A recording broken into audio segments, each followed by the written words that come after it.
હાંસોદ તાલુકા પંચાયતની ખાલી પડેલી પંડવાઈ બેઠક પર ચૂંટણી યોજાઈ હતી, જેમાં 82% જેટલું ઊંચું મતદાન નોંધાયું હતું। આ ચૂંટણીમાં ભાજપના ઉમેદવાર મનીષ પટેલ અને હાંસોદ તાલુકા કોંગ્રેસના પ્રમુખ વિજયસિંહ ઉર્ફે વલ્લભદાસના પુત્ર ધવલ પટેલે કોંગ્રેસમાંથી ઉમેદવારી નોંધાવી હતી। આ બંને ઉમેદવારો વચ્ચે ખરાખરીનો જંગ ખેલાયો હતો। આજરોજ મામલતદાર કચેરી ખાતે મતગણતરી પ્રક્રિયા હાથ ધરવામાં આવી હતી। ચુસ્ત પોલીસ બંદોબસ્ત વચ્ચે યોજાયેલ મતગણતરી પ્રક્રિયામાં માત્ર 39 મતની પાતળી સરસાઈથી કોંગ્રેસના ઉમેદવાર ધવલ પટેલનો વિજય થયો હતો।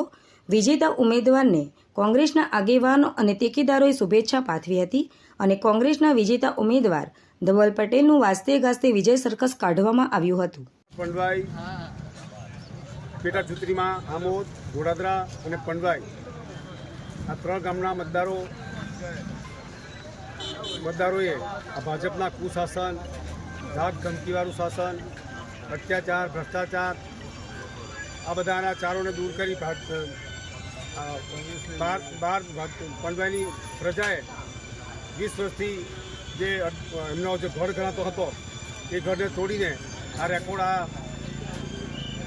પંડવાઈની પ્રજાએ સમગ્ર ગુજરાતની અંદર પરચો પાડ્યો છે અને અમે ખૂબ ખૂબ અભિનંદન આપીએ છીએ। અને જે પ્રજાએ અમને નામી અનામી અને જે ટેકેદારોએ અને જે મતદારોએ અમારો જે વોટ જંગી બહુમતી જીતાડ છે એમનો ખૂબ ખૂબ આભાર વ્યક્ત કરીએ છીએ। આગામી ચૂંટણીઓમાં ભાજપનો વિકાસ થશે એવી લોકોની લોકવાણી છે।